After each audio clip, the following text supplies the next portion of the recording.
Everyone. Today is more of a conceptual video, not a lot of examples. So if you have questions, you're just going to have to get on office hours or come see me uh, on office hours. See, so it used to be going to say come see me at lunch. Doesn't work that way anymore. So here we go. Transformations are on I believe worksheet 4. So this guy right here pretty much tells us everything we need to know about transformations.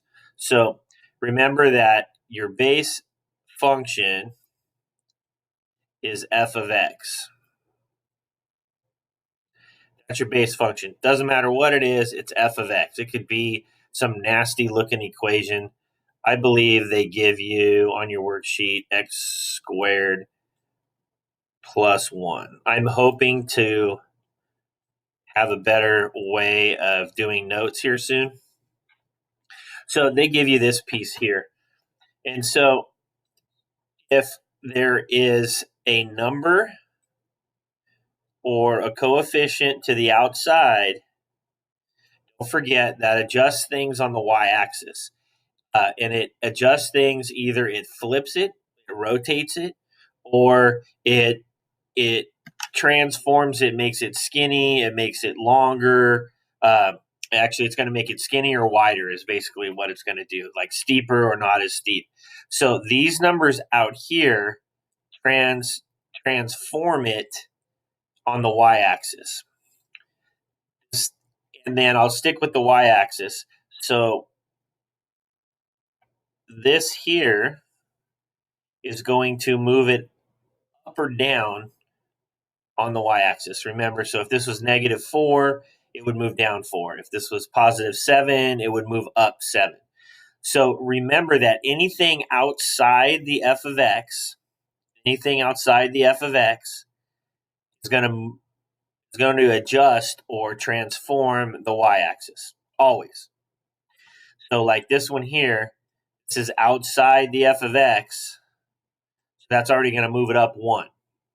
So if I put a +3, if I say it's f of x plus 3, that's going to be this f of x translated up 3 is the idea behind it. So just know that these here transform the x and y axis. Let me move down just a little bit here. So we're working with the outside. Now, the inside,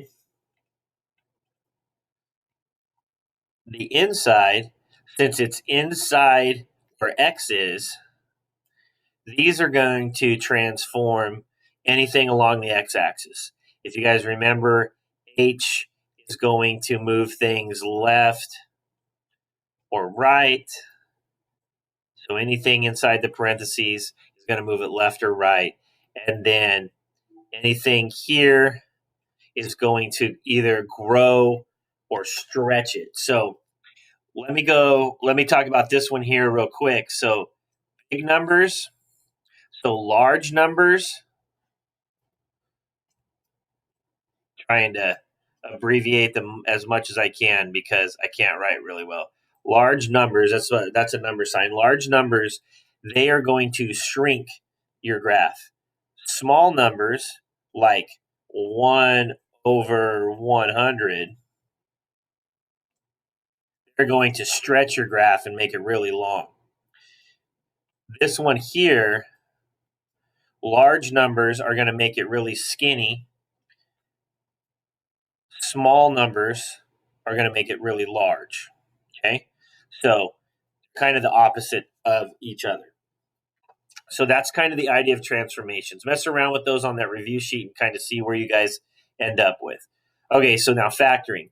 There are multiple ways in your guys' toolkit for factoring. I can't even explain the number of ways there are. So a couple of rules real quick that I need you guys to always remember, especially when it comes to AP Calculus.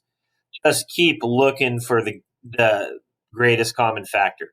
Number 9 is good for that one. So I want you to remember that number 9 has stuff like, let's say, x plus 3 cubed, and let's say this is 2 and x, and this is x plus 3 to the 4th. There's a greatest common factor in this problem, and that's one of the things that AP Calculus is famous for, is the answers on their multiple choice will factor this out, and you're going to end up with x plus 3 cubed, because that's the greatest common factor between all of this, and that's going to be multiplied by 1 plus 2x